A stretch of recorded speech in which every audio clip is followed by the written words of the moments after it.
Hari demi hari, waktu demi waktu berjalan. Umur kita terbatas dan semua terhitung hisabnya di sisi Allah Subhanahu wa ta'ala. Umur kita sejak kita dilahirkan sampai akan meninggal dunia sudah semua ditentukan oleh Allah Subhanahu wa ta'ala. Di antaranya rizki. Malah rizki itu salah satu rahasia Allah Subhanahu wa ta'ala, dan Allah Subhanahu wa ta'ala sendiri yang mengaturkan rizki manusia. Bukan hanya rizki manusia, bahkan seluruh makhluk Allah di muka bumi. Wa ma min dabbatin fil ardi illa 'ala Allahi rizquha. Setiap makhluk yang berjalan di muka bumi, Allah Subhanahu wa ta'ala yang mengaturkan rizkinya. Walaupun rizki kita sudah ditentukan oleh Allah, tapi sebagaimana kata Amirul Mu'minin Umar bin Al-Khattab radhiyallahu anhu, inna as-samaa'a la tumtiru dhahaba. Ketahuilah langit itu tidak akan menurunkan hujan emas. Walaupun rizki kita sudah ditentukan dan ditakdirkan oleh Allah Subhanahu wa ta'ala, tetap kita punya kewajiban untuk berusaha. Allah Subhanahu wa ta'ala menerangkan banyak di dalam Al-Quran, فَإِذَا قُضِيَتِ الصَّلَاةِ فَانْتَشِرُوا. Bergeraklah, berjalanlah, berikhtiarlah, berusahalah. فَانْتَشِرُوا فِي الْأَرْضِ وَابْتَغُوا مِنْ فَضْلِ اللَّهِ. Carilah karunia Allah, anugerah Allah, rizki Allah. Orang mukmin yang percaya kepada Allah dan senantiasa dia berikhtiar dan berusaha, tetap memiliki keyakinan, menggantungkan hatinya kepada Allah Subhanahu wa ta'ala. Itu yang namanya tawakkal qalbu. Bukan hanya tawakal usaha, bukan hanya kita percaya kepada kemampuan diri kita atau kita percaya kepada kecerdasan kita, tapi tetap kita senantiasa memohon pertolongan Allah Subhanahu wa ta'ala. Dan segala amalan itu tergantung niat. Innamal a'malu binniyat wa innama likulli imri'in ma nawa. Kita punya amal, tapi sebelum kita beramal, sebelum kita berusaha, sebelum kita berikhtiar, tolong Bapak Ibu jangan lupa nawaitu. Saat kita mencari nafkah dan rezeki, nawaitu dia untuk apa? Jadikan rezeki itu adalah jembatan yang membawa kita mendapatkan ridha Allah, jembatan membawa kita masuk surga Allah. Itulah nawaitu.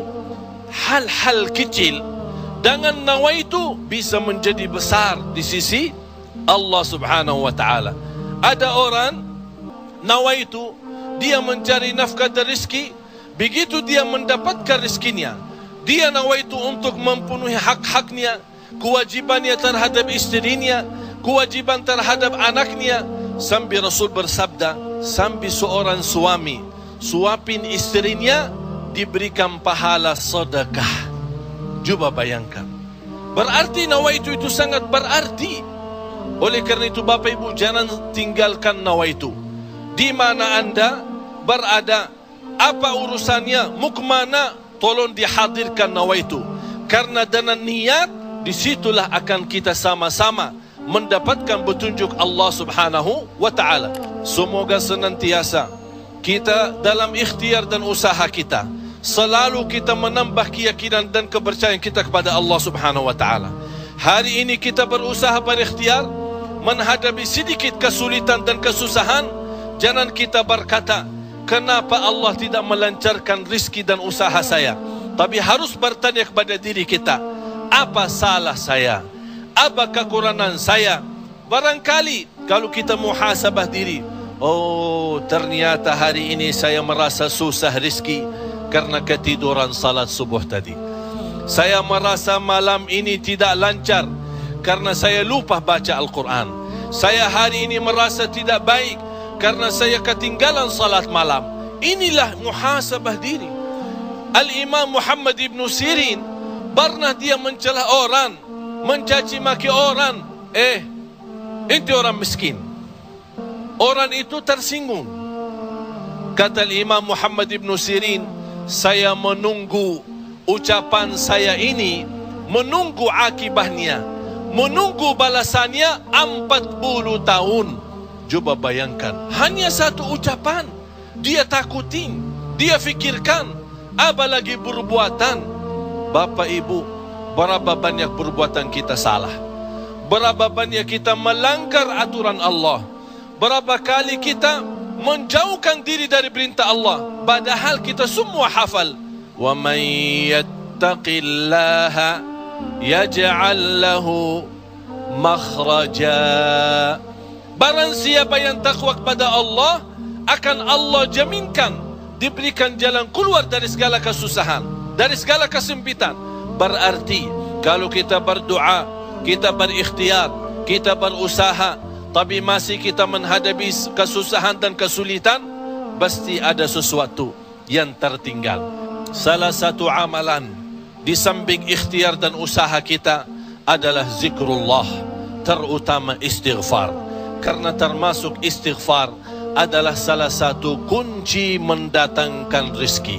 Sebaik istighfar itu sepanjang waktu, pagi, siang, sore, malam, naik motor, jalan kaki, naik bis, mau kemana-mana, tidak keberatan kita membasahi lidah dengan istighfar.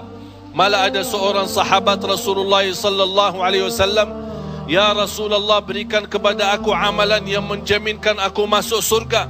Rasul menjawab, "La yazalu lisanuka ratban min dzikrillah." Basahi lidahmu dengan zikir kepada Allah. Kunci rizki Bapak Ibu adalah zikrullah.